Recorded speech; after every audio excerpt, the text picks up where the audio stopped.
Hello and welcome to your Government in Action. I'm Joy Burns-Roger. Current and former parliamentarians recently came together to celebrate the 293rd anniversary of Parliament at the Atlantis Resort Paradise Island this past Thursday, September 29, 2022. Carissa Williamson has that story. Parliamentarians past and present gathered at the luncheon to commemorate this historic moment. Those in attendance include the Governor General, His Excellency the Most Honorable Sir Cornelius A. Smith, current and former members of Parliament and senators, all former prime ministers, and senior government officials. The program was moderated by Ambassador to CARICOM, Her Excellency Leslie Miller Bryce. As we inaugurate self-government, to take the legacy of wreckers, pirates, outlaws, slaves, impoverished farmers and fishermen, and build of them a righteous nation of laws must indeed have been a mammoth mission.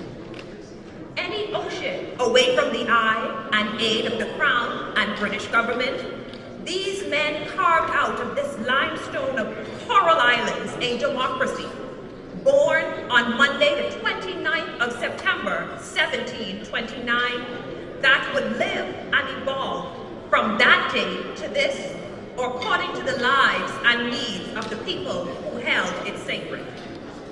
This Parliament, for all its flaws and failings, have its 293 years of existence delivered and protected such noble virtues as freedom of assembly, association, property rights, freedom of religion and speech, citizenship, consent of the governed, universal suffrage and voting rights, majority rule, freedom from unwarranted governmental deprivation of the right to life and liberty, and of course, national independence.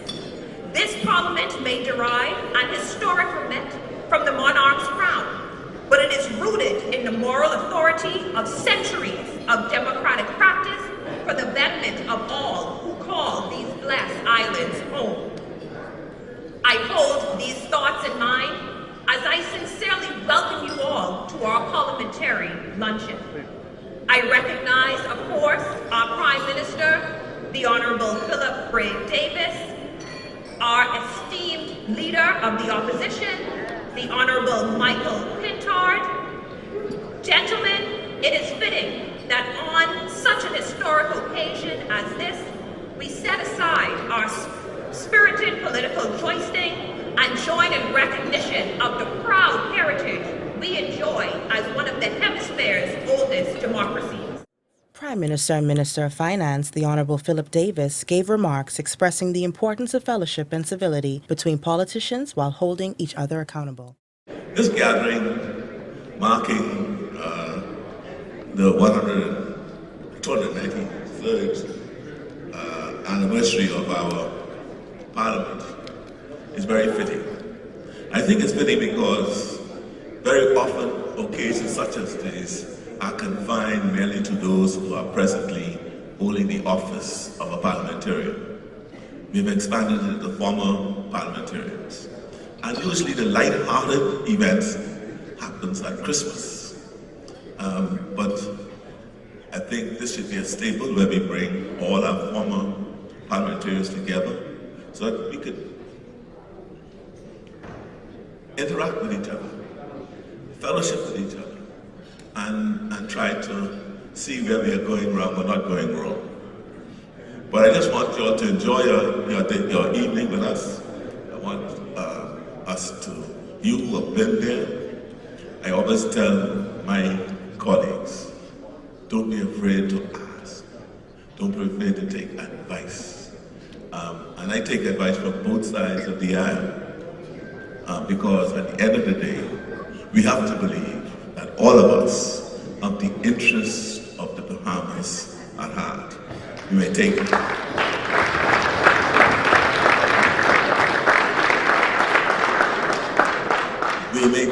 a different route to get to the destination, but at the end of the day, we need to appreciate that each of us have something to offer each of us, and let us move on in that spirit.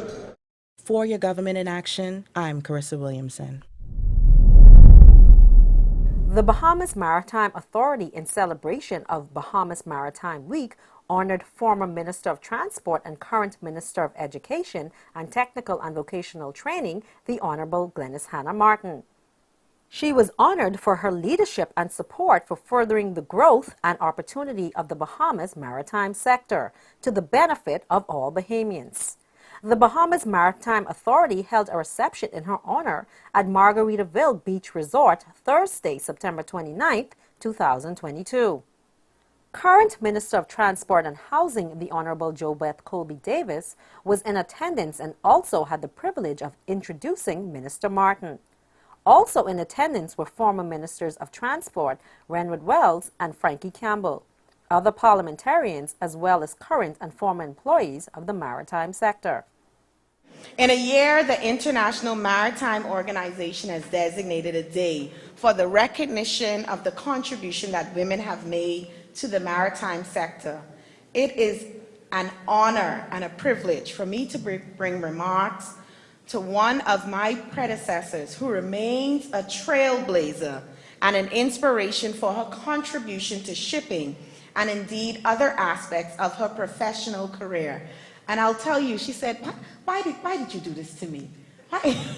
I'm gonna let the secret out. She said, come here, why did you do this to me? You know, I'm still serving. I said, that's exactly the point. That is why we have to do it now. That's why it's so important to recognize her. Even while she's serving to transform our education sector, she's done her part in the maritime, in the transport sector, and it is important for us to have these ceremonies, these receptions, where we say thank you. It doesn't matter if you're still serving. Your contributions are still producing success stories, and so that is important. Minister Hannah Martin, a fellow lawyer, was the first female minister with the portfolio of maritime affairs, which she held on 2 occasions in 2002 and in 2012. It was during her first tenure with this portfolio that her vision of education and capacity building resulted in the establishment of the Bahamas Maritime Cadet Corps in 2004. The BMCC has seen over 3,000 students graduate since the program's inception. The foundation laid by Minister Hannah Martin has contributed to this opportunity for the next generation of cadets to progress in their careers. It is also the success of this program that forms the centerpiece for Maritime Week, as what better way to raise national awareness than to showcase our young Bahamians who themselves are success stories as a result of the training and exposure provided through the BMCC. Distinguished ladies and gentlemen, some of the other notable maritime achievements by Minister Hannah Martin include representing the Bahamas at numerous international and regional meetings relating to maritime, including the International Maritime Organization, the IMO, where the Bahamas was successfully elected to the IMO Council. The establishment of the National Maritime Policy Implementation Committee, which created an interagency body to consider maritime policy matters. The enhancement of marine enforcement regime for the maritime tourism sector and the marine transportation. The introduction of the Freeport anchorage rules mandating pilots for ships anchoring in the harbor areas to avoid groundings. The empowerment via regulations marine pilot in Freeport to establish independent pilot service at the anchorage at Freeport. The establishment and introduction of lightering regulations for ships conducted ship-to-ship transfer activities in Bahamian waters. Oversight of the Bahamas National Oil Spill Committee. The establishment of a water sports working contingency advisory committee with the public-private sector. The establishment of protocols for salvage and wrecks within the Bahamas and within port areas. The enhancement of environmental protection protocols for Clifton Pier, organizing multi-agency cooperation and equipment acquisition, the introduction of the Commercial Watercraft Act and regulations for the water sports in the Bahamas, and amendments to the Boat Registration Act and the Water Skiing and Motorboat Control Act to enhance safety and create opportunities for Bahamians. Can we just stand and give her a hand for her contribution? What an amazing record. This is why we are celebrating you.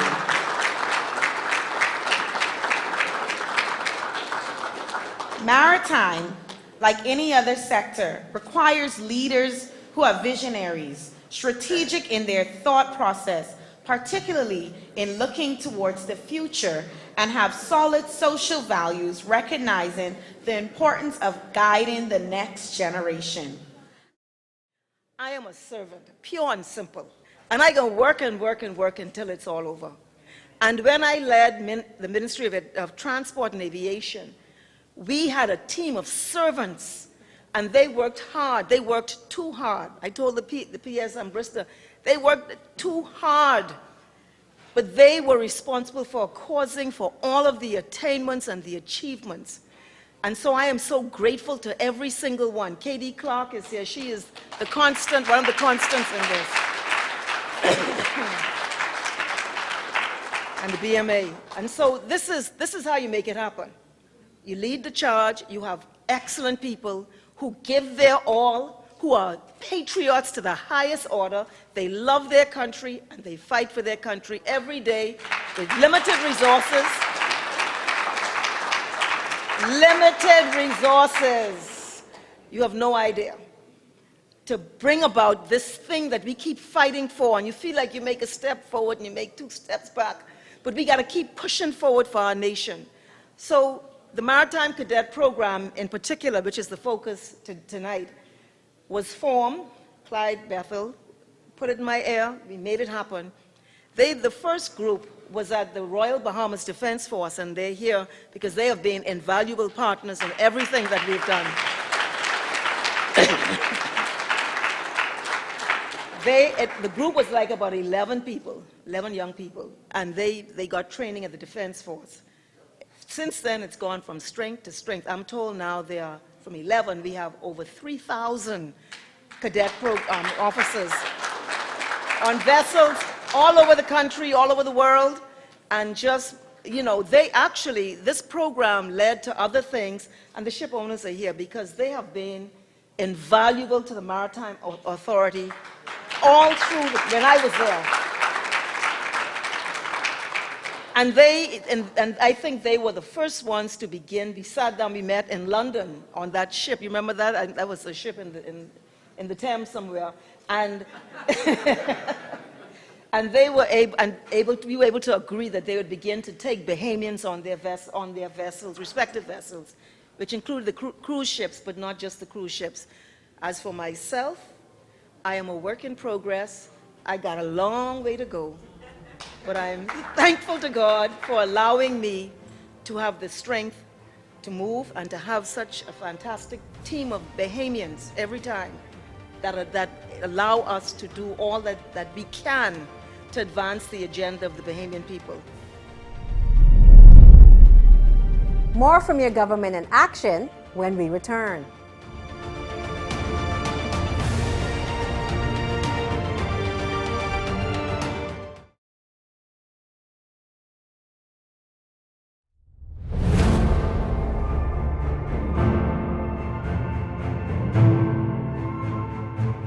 Welcome back. Minister of State for Social Services, the Honorable Lisa Ramming, stated during a weekly press conference that the government is living up to its commitment of assisting homeowners with renovations to their homes that sustained damage during the recent storms throughout the country. The $3 million is allocated for this program to provide repairs and reliefs, and it's to our mind. We are seeking to help some 1,000 homes. This 1,000 homes would take us from New Providence, Grand Bahama, Abaco, and we're seeking to do all the family of islands who are turning in their applications and seeking help. There are many families who, through no fault of their own, need a helping hand. People are definitely trying their hardest to stay afloat, but can't even save enough money to make the necessary repairs to their homes, which we have seen in traveling from home to home, neighborhood to neighborhood. Through the Small Home Repair Program, those repairs will be made, and they have been made. We hope that they will enjoy some peace of mind as the financial and emotional strain of making these repairs is lifted. It is our goal to provide Bahamians with safer, more secure homes, and certainly to improve their living conditions. It is a worthy cause that I am proud of, because walking door to door and seeing the conditions that people live in break my heart. The Small Home Repair Program will operate at the highest standard as we move forward. We have certainly established internal mechanisms to prevent potential abuse and misuse of resources, and to ensure equal access for all eligible applicants. And I can say that only persons who genuinely require help will benefit, and help will be delivered based on need rather than connections. We will ensure that all work done under this program is done professionally. Beneficiaries can expect the repairs to be of the high quality that they would expect from even the top professional contracting firms. Participating contractors must definitely show proof of experience and compliance with tax obligations, and must supply work references that speak to their quality of work. The work, of course, will be inspected to confirm after it is started to ensure that it's in the high standards. We also want to ensure that those who receive home repairs are within the target populations who need support. Applicants to the program will be required, of course, to provide proof of ownership as well as proof of Bahamian citizenship. And we have conducted an economic static assessment, was administered to verify the applicant's financial eligibility. Our immediate focus will be on the elderly, the disabled, and single-parent homes. These are the three dominant populations that we saw applying, and they often require assistance, and certainly they will, and they are, getting our support. However, we encourage all Bahamians needing home repairs to apply. Of course, this is just one of our several initiatives that the government has rolled out. Helping Bahamians get back on their feet was a major priority for this budget cycle. And of course, it would remain a significant priority for the Davis administration throughout this 5-year term. We started our launch was some 4 to 5 months ago. And today, we have completed 180 homes completed. That's New Providence, Grand Bahama, and the other family of islands. We've completed.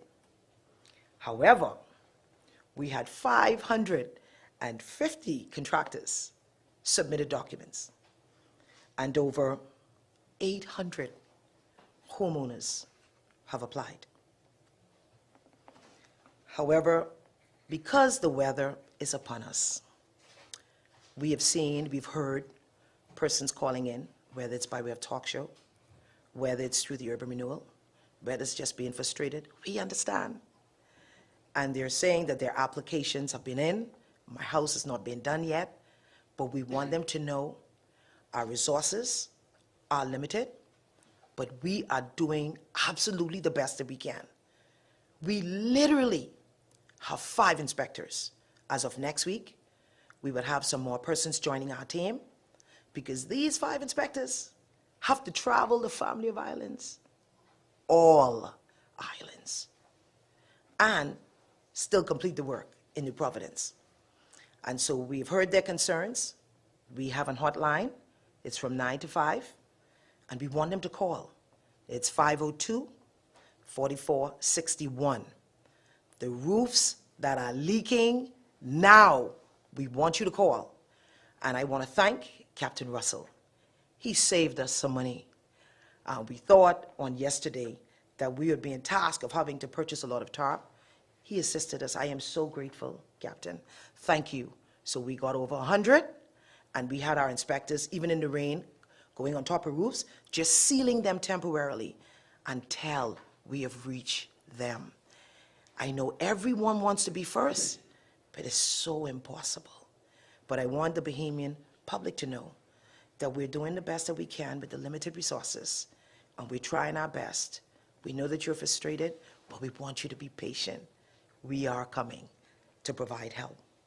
And so in the coming months, I look forward to hearing the stories. You can even hear it now, thousands of Bahamians whose lives will be changed for the better.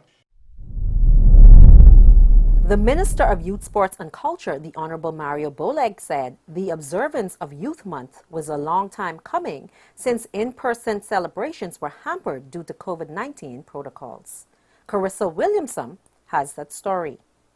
National Youth Month officially launches with the activities planned throughout the month of October under the theme Youth Building a Bold Future, bright, optimistic, labelless, and diverse. According to the Minister of Youth, Sports and Culture, the Honorable Mario Boleg, this launch of National Youth Month activities focuses on the diversity of the youth and emphasizes their potential and limitless opportunities. During the celebrations of this month, our bright and optimistic youth will be on the display for the entire world to see.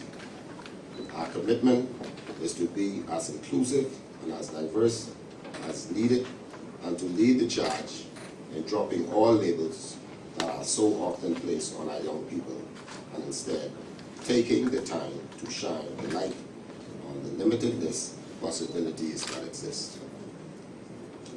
Our applause continues even louder, and we are cheering even louder over the fact that so many of our family islands are joining in the celebrations. So whether you reside in New Providence or in North Andros, Marsh Harbor, Georgetown, Matthewtown, Benjamintown, or 8 Mile Rock, there are a range of activities designed for you to participate in.